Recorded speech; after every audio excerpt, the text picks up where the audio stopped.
You know it as NutraSweet. It's in just about everything. Soft drinks, iced tea, hot chocolate, tabletop sweeteners, chewing gum, cereal, pudding, ice cream, cookies, even breath mints and children's vitamins. Odds are, aspartame is part of your diet. But should it be? It should be withdrawn from the market. Look at this. A summary of nearly 10,000 complaints filed with the Food and Drug Administration since 1980 by people just like Edith Johnson. I was horrified. I was panic-stricken. I was perspiring. I was scared to death on that night. Edith says she'll never forget it. Within a matter of moments, I went completely blind. I could not see anything. Edith was drinking a cup of low-calorie hot chocolate that night. Aspartame made it sweet. And Johnson says aspartame made her sick. All of a sudden, I couldn't see. My eyes went out of focus, and it was like my vision became quite blurred. And you think it's because of aspartame? I think it's very deliberately because of aspartame, yes. It was terrifying. Kate Randall thought she was going crazy. I started popping in my hands and twitching in my feet, my legs, my knees, my upper legs, and shoulders and arms and everywhere. Like millions of Americans, Kate Randall was a Diet Coke drinker, a big one. 9 Diet Cokes a day. For how long? 5 years. Every day. Every day. Kate developed a twitch in her eye. And then my chin, this part of my neck, and right up by my temples started to twitch. Kate Randall went to several doctors, but their tests were negative. The doctors told me that it was just a glitch in my system. My first reaction was, well, it's a glitch in my system that I'm not willing to live with. And what that meant was that I was going to do my own research. So Kate went online searching for answers. And she says what she found left her with a bitter taste for NutraSweet. I absolutely believe that it was the breakdown of my health for 2 years. Kate Randall isn't the only one who believes NutraSweet is dangerous.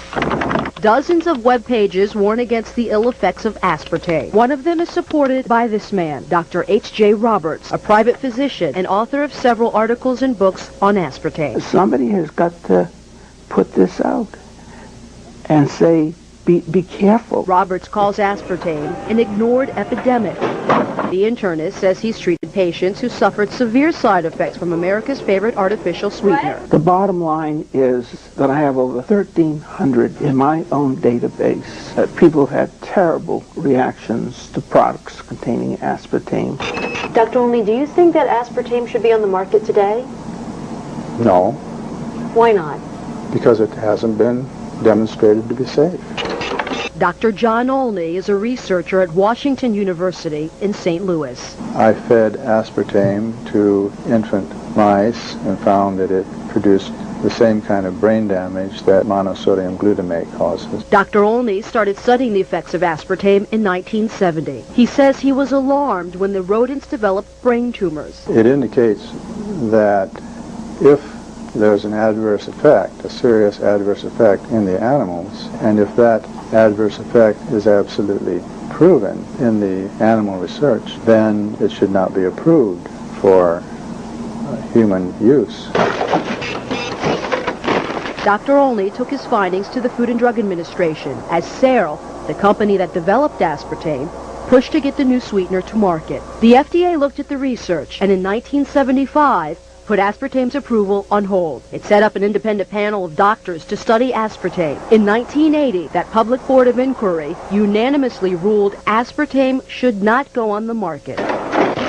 We had a major responsibility to evaluate. Dr. Vernon Young from MIT is the only surviving member of the board of inquiry. Our conclusion was that on the basis of the evidence presented at that time, we weren't able to assure ourselves of the safety of aspartame in that particular context, and that we advised the need for additional studies. They had some concerns about it and felt that there should be additional animal studies done before it was approved. Dr. Jerry Goyen was the FDA commissioner then. I looked at that, read it at the time, obviously, and said that, well, what we had to do next was set up an internal committee of people who had played no part in previous studies of aspartame. But Goyen never had the chance to review the results. That's because he was forced to step down in 1981 when newly elected President Ronald Reagan appointed a new commissioner. That commissioner quickly approved the use of aspartame for dry foods like cookies and pudding mix. Just 2 years later, he okayed it for carbonated drinks. We tracked down that FDA commissioner, Dr. Arthur Hall Hayes. Hi, Dr. Hayes. Yes. My name's Aline Sergani with Fox 5 in Washington. Yes. Can we ask you a few questions about aspartame? FDA has all the information you need. Yes, but sir, you were the FDA commissioner when aspartame was approved, and so we'd like to ask you a few questions. No, I really have no comments. All the information is available to the Food and Drug Administration. Sir, don't you think it's your responsibility as the FDA commissioner when aspartame was approved to answer some of our questions? Not now. I'm no longer commissioner of the FDA. Do you think the public was ever put at risk? Sir, was the public ever put at risk? Sir, do you think he put the public at risk, sir? Yes, I do. Senator Howard Metzenbaum has his own concerns. I can say that I was dissatisfied with the manner in which aspartame was approved. So Senator Metzenbaum requested a review of the FDA's approval process. I have a kind of recollection of it that sort of left a bad taste in my mouth. And it wasn't from aspartame. To understand the senator's concerns, you have to realize what this little blue packet is really worth.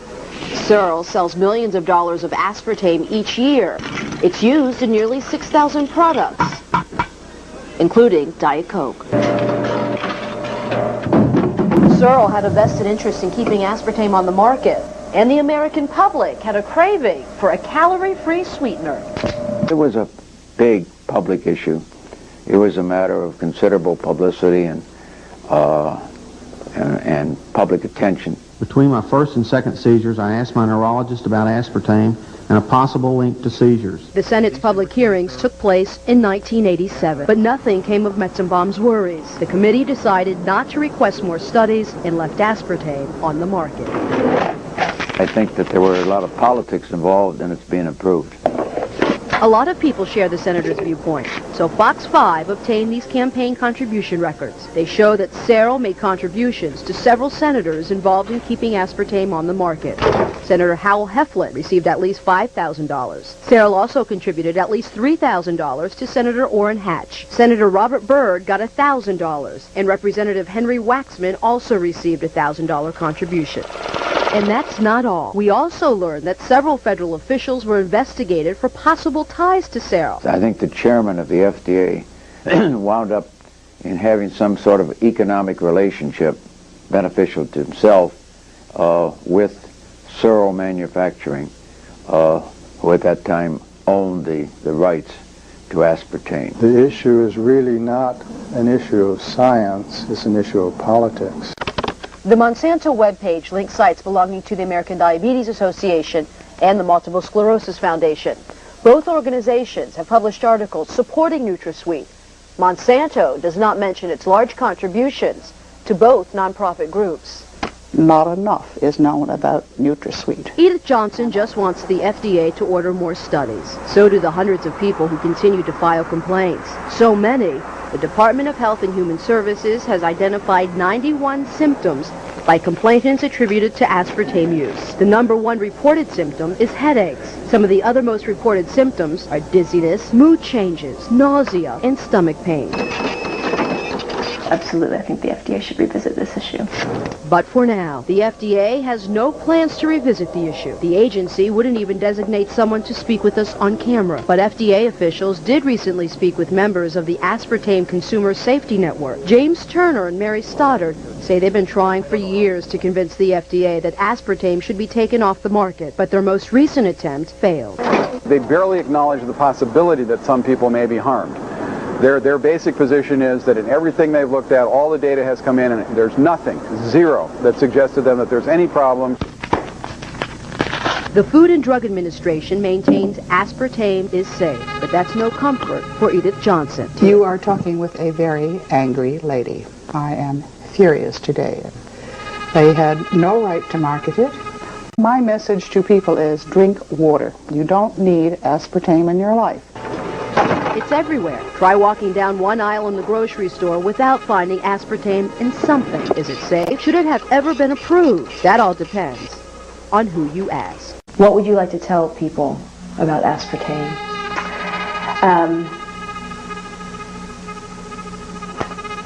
Avoid it.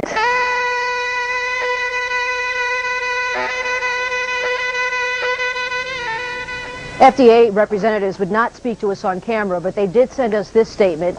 In it, the agency stands behind its decision. The statement then goes on to say the FDA remains ready to act if it receives what it considers to be credible scientific evidence. But until then, NutraSweet will remain on the shelves of your grocery store. Reporting live, Aline Sergani. Now back to you, Tracy. Well, very interesting report there, Aline. Thank you.